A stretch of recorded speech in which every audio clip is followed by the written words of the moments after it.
Vamos a ir a otro tema. Sernapesca alertó que varias salmoneras en el sur del país han activado planes de contingencia por la muerte masiva de peces en las regiones de Aysén y de los lagos. Esta mortalidad se debe a la presencia de microalgas que han provocado asfixia en los animales.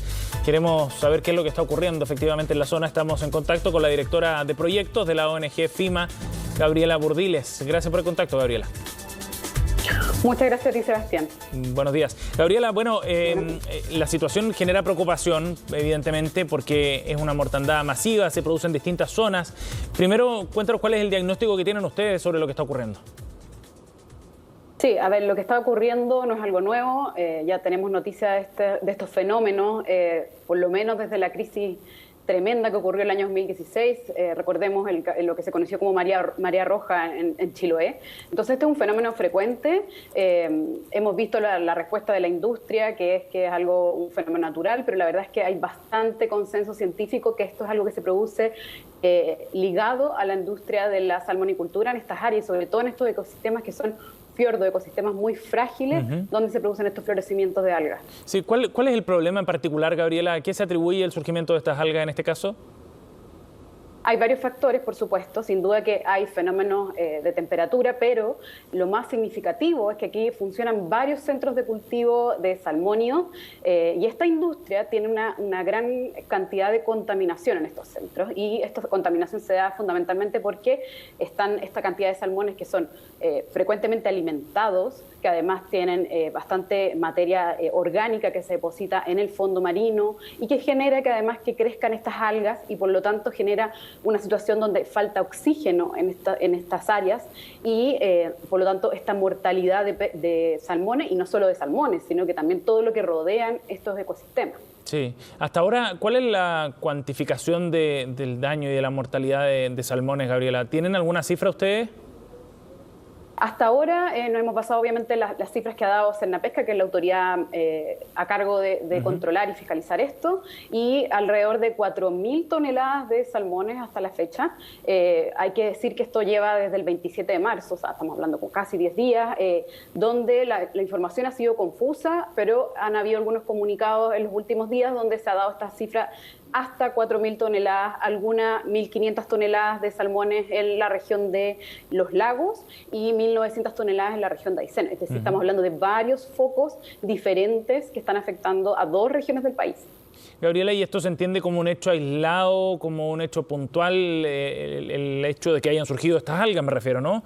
¿O hay un asunto estructural que tiene que ver con el desarrollo de la industria salmonera en el sur? No, definitivamente esto es algo estructural, esto no es algo accidental, esto está, como yo decía al inicio, esto está ocurriendo y la constancia máxima fue el año 2016 con el hecho, la marea roja, la gran marea roja en Chiloé. O sea, estamos hablando de por lo menos 10 años de que esta industria está causando estos problemas. Y esto está documentado a nivel mundial, a nivel nacional. Hay bastante, como yo decía, consenso científico de los problemas que está esta industria. Estamos hablando de, como yo decía, contaminación por la cantidad de nutrientes, por el alimento que tienen que esta industria darle a estos salmones, por las fecas que estos salmones generan, y todo esto se deposita en el fondo marino. Y no solo eso, hemos visto episodios de escapes de salmones. Los salmones, para que la gente entienda, no son especies endémicas, son especies exóticas que no son chilenas y por lo tanto no tienen un depredador y por lo tanto ellas son las que depredan, por esta cadena donde ellas se insertan, depredan otras especies. Por lo tanto, generan un gran daño al ecosistema hace ya varios años. Entonces, es algo que la industria tiene que hacerse cargo, la autoridad ha tenido que hacerse cargo. Creemos que sin duda que hay más normativa, pero esta normativa se está aprobando y este caso en particular va a ser muy decisivo a ver si estas nuevas fiscalizaciones, estas nuevas regulaciones y los planes que tienen las empresas van a dar abasto y funcionan para enfrentar un fenómeno así tan grave. Sí, ese punto es bien importante. ¿Qué es lo que viene ahora a partir de este hecho, Gabriela? Pensando en esas 4.000 toneladas, en el daño que se está generando en el ecosistema ya en la zona, ¿cuáles son los pasos adelante y qué posibilidad hay de que acá se generen algún tipo de acción o sanciones contra las empresas? Sí, aquí hay fundamentalmente dos instituciones, Cernapesca, que es lo que va a controlar los planes de contingencia que tienen que tener estos centros de cultivo, que lo que hacen fundamentalmente es por cada centro o grupos de centro ir viendo cuando hay mortalidades, tener que almacenar estas mortalidades, transportarlas y llevarlas y disponerlas en centros certificados, que eso se haga bioseguramente, en centros de disposición, vertederos, etcétera, y que eso obviamente no colapse y recordar que estamos en un contexto de pandemia, por lo tanto todo está funcionando de manera mucho más lenta y eso nos da una emergencia mucho mayor. Aquí hay plazos acotados. Si eso no funciona, aquí pues, esto puede escalar a otro nivel. La autoridad tiene una facultad de decretar alertas acuícolas o prealertas. ¿Ya? Entonces eso vamos a verlo en los próximos días y esto tiene que ser rápido. Por ejemplo, para que dimensionen, en el caso de Chiloé, la alerta se dio, todo el proceso se dio 20 días y el efecto fue 40.000 toneladas de salmones muertos, es decir, como el 20% de la producción nacional. Entonces, esto tiene que ser rápido, tiene que haber una fiscalización muy intensa. La otra institución a cargo es la Superintendencia del Medio Ambiente, porque estos centros de cultivo a su vez tienen resoluciones de calificación ambiental que incluyen estos planes de contingencia, sin duda, pero además otro tipo de manejo por cada centro. Estoy pensando individualmente cada empresa, ¿no? Y la superintendencia va a tener que fiscalizar si efectivamente, por ejemplo, cada empresa, la causa de este fenómeno es porque estaban produciendo por sobre lo que tenían autorizado, por ejemplo. Eso también puede ser una causal. O no estaban utilizando los insumos adecuados, es decir, algún incumplimiento. Y en ese caso, evidentemente tienen que haber sanciones, pero para eso tiene que haber una investigación y una fiscalización, un monitoreo muy, muy intenso, y aquí el llamado, porque esto es un hecho grave y es una industria muy importante para el país, muy significativa, y estamos funcionando con estos problemas y es grave para las comunidades. Pensemos en las comunidades de pescadores artesanales, indígenas, todas estas zonas hay áreas protegidas, entonces estamos hablando de un ecosistema muy vulnerable y aquí la autoridad es donde tiene que salir a mostrar que funciona. Sí.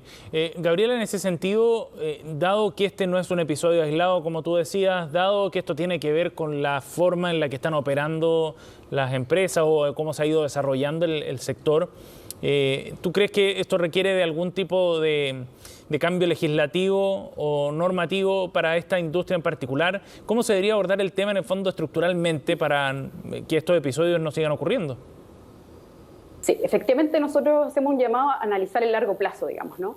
Aquí estamos hablando de una industria que se ha ido desplazando desde los ríos, la región de los ríos, hasta Magallanes. Y lo que vemos es que se está instalando incluso dentro de áreas protegidas, hablando de reservas nacionales, santuarios de la naturaleza o en los perímetros, digamos. Y eso está causando un montón de problemas. Y además hay que considerar que la zona, por ejemplo, de los lagos son fiordos donde está ocurriendo esto. Y esos son sistemas más cerrados y, como yo decía al inicio, son ecosistemas muy vulnerables. Entonces lo que tenemos que ver a largo plazo es primero investigar y analizar si es que la capacidad de carga de estos ecosistemas, si efectivamente pueden estar acá o no. Nuestra postura es que efectivamente no pueden estar cerca de áreas protegidas ni en áreas protegidas, sin duda. Y además, en este tipo de ecosistemas cerrados hay que analizar dónde puede instalarse una industria de estas características y con qué magnitud. Entonces yo creo que el llamado es hacer un análisis a largo plazo y poner orden en esta industria efectivamente y dejar de utilizar soluciones parches, porque un riesgo que vemos ahora es que, por ejemplo, se está utilizando el traslado de salmones a otros centros. Entonces, seguimos con la misma lógica, estamos de los lagos, están trasladando hacia Aysén. Claro. Y en Aysén ya sabemos que hay foco, entonces no estamos poniendo una solución a largo plazo. Se desplaza el problema. Exactamente, entonces hay que analizar efectivamente si nuestros mares, nuestros ecosistemas están soportando esta industria que ha demostrado a todas luces, y basta ver la prensa y las denuncias de las comunidades, todo lo que están sufriendo, los basurales que hay cerca de áreas protegidas, lo que está pasando. Ese sería el llamado, yo creo, a hacer un análisis mucho más acabado a largo plazo y ahí regular.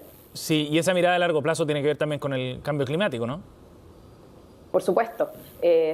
Los océanos tienen un rol fundamental, incluso ha sido como una bandera de este gobierno en materia de cambio climático, el cuidar los océanos. Y aquí lo que estamos viendo es una destrucción de los océanos y de áreas totalmente importantes para el cambio climático. Y no solo eso, estamos hablando de, como yo decía, áreas protegidas terrestres que están cerca de estos ecosistemas, comunidades que son encargadas de cuidarlas, que están viéndose afectadas por esto. Y el cambio climático nos va a traer muchos muchos impactos en nuestro océano, en nuestras costas, el aumento de las temperaturas. Estos fenómenos se pueden intensificar, y si tenemos esta carga industrial en estas zonas tan importantes, por lo tanto sabemos que nos estamos comprando un problema futuro. Esto ya aparece en el Atlas de Riesgos Climáticos, que está en la página web del gobierno, del Ministerio del Medio Ambiente. Ya hay información, la tenemos. Esto es un riesgo de aquí a no muchos años. Y por lo tanto el llamado es a analizar responsablemente si esta industria está funcionando de acuerdo a las características o a las necesidades y a la urgencia de la crisis ecológica y climática que nos está afectando. Sí, claro, para una industria que ha crecido muchísimo y se ha transformado, como decías tú, en un punto también desde el punto de vista económico, laboral, muy relevante para la zona sur. Gabriela, muchísimas gracias por conversar con nosotros. Un tema para seguir, por supuesto, los próximos días, atentos a los pasos que lleva adelante Senapesca y también la Superintendencia. Gracias por el contacto. Gracias a ti.